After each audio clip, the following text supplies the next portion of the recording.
Et justement, on va poursuivre un petit peu la discussion là-dessus avec Sylvain Charlebois, spécialiste de l'industrie agroalimentaire à l'Université d'Alousie. Salut Sylvain. Bonjour Simon. On s'en est beaucoup parlé de ces contre-tarifs au cours des derniers mois pour le secteur agroalimentaire.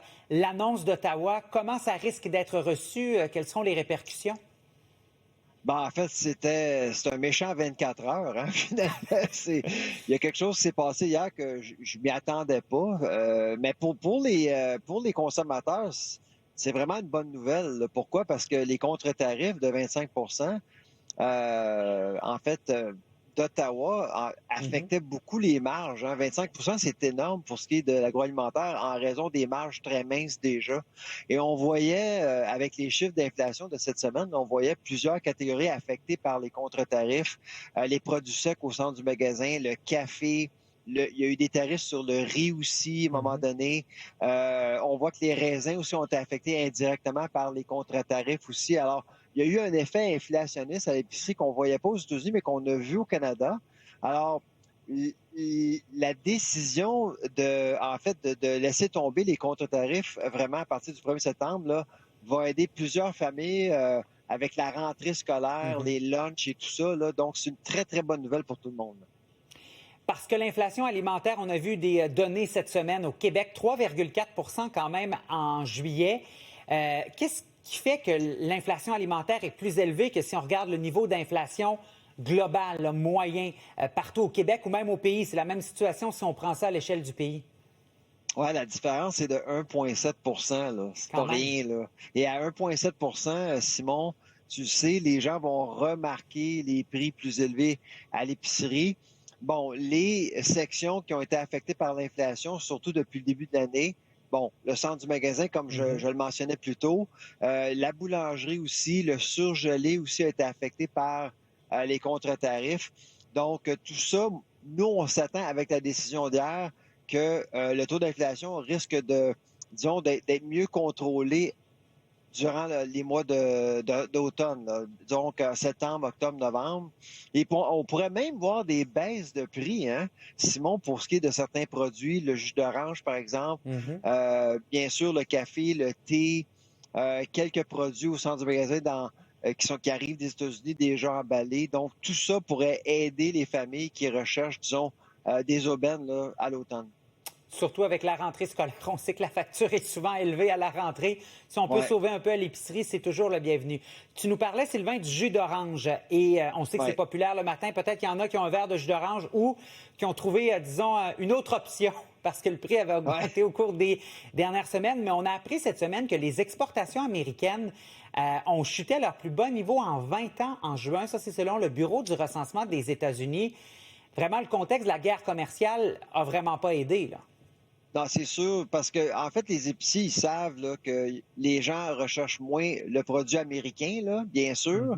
Est-ce que ça va changer à l'automne? Je ne sais pas.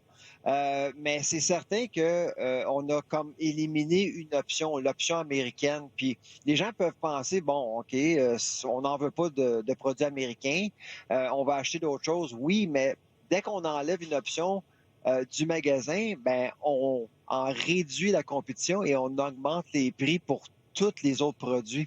Alors, c'est pour ça que c'est important d'offrir aux consommateurs plus d'options, plus de choix. J'ai l'impression qu'avec la décision d'hier, là, on va recommencer à avoir de plus en plus de produits américains, dont le jus d'orange. Parce que justement, on a vu parfois là, du jus d'orange, sans dire, bon, les oranges provenaient du Brésil notamment. Il y a un coût d'importation aussi qui se reflète sur le prix final. Ben, quand on regarde la map monde, on s'aperçoit que le Brésil est plus loin que la Floride ou les États-Unis. Hein? Donc, tout ça vient qu'à coûter plus cher. On a comme multinationalisé l'offre à l'épicerie en raison du boycott américain.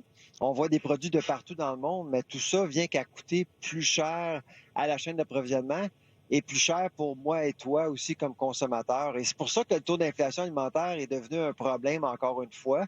Alors, pour hier, là, moi, je trouve que c'est une bonne journée, c'est une grosse journée pour les épiciers et pour les chasseurs d'aubaine à l'épicerie aussi.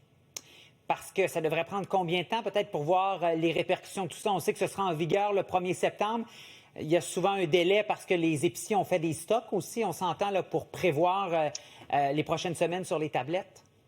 Bien là, c'est ça. Ce qui est important pour les importateurs, c'est la certitude. Là, on sait qu'à partir du 1er septembre, il va y avoir moins de tarifs. Donc, j'ai l'impression que les épiciers vont commencer déjà à regarder ou revoir leur liste de fournisseurs américains. Moi, j'ai l'impression qu'on pourrait commencer à avoir une stabilisation d'inflation alimentaire probablement en fin septembre, début octobre. Pas avant. Ça va prendre quand même un peu de temps. Mais justement, par exemple, avec l'exemple du jus d'orange, que, les produits de d'autres pays soient arrivés aussi sur les tablettes, est-ce que ça peut créer aussi plus de compétition et faire baisser à terme le prix du produit? Parce que, oui, il y aura le produit américain qui sera peut-être davantage importé parce qu'il n'y aura pas une contre-mesure, mais s'il y a des produits qui viennent d'ailleurs, si on a plus d'offres, théoriquement, le prix devrait diminuer. Je sais pas, je me rappelle mes cours du cégep ce matin. Non, mais écoute, t'as pas tort, là, Simon, t'as pas tort. En fait, c'est une bonne chose, dans le fond, forcer les épiciers à magasiner ailleurs qu'aux États-Unis, parce que là, tout d'un coup, on a un portfolio de fournisseurs à l'extérieur des États-Unis, en fait, incitant les épiciers à renégocier de meilleurs prix avec des fournisseurs américains. Fait que c'est certain qu'à l'automne, votre jus d'orange va être moins cher. Bon, on retient ça. J'espère que ça va venir pour le café. Ça reste à voir. Moi, je suis convaincu que le café va diminuer en prix en septembre, octobre. Ça, c'est l'autre bonne nouvelle, TVA. Voilà. Ça nous fait du bien ce matin. Sylvain, merci pour ces bonnes nouvelles. Toujours un plaisir. Bye-bye. Bye-bye. Bonne journée.